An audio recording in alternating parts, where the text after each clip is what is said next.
Hello everyone, welcome to Make Gaming Easy. In today's video, I'll be showing you how to complete your missions in Zombie Tsunami. So without any further ado, let's get started. First, open the Zombie Tsunami app on your device and make sure you're on the main menu screen.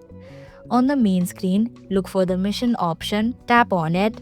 In the missions menu, you'll see a list of active missions. These can range from collecting a certain number of coins to reaching specific distances. Each mission will display its requirements and rewards. Look for the missions that are easy to complete based on your current progress in the game. For example, if you need to collect coins, focus on using power-ups that help with coin collection. Go ahead and start a new game by tapping the play button. Keep an eye on the mission objectives while you play. Try to complete them as you progress through the levels. And here you can see that you have completed a mission. Tap on the collect button to collect the potion. And there you have it. Now you know how to complete missions in Zombie Tsunami and earn some sweet rewards.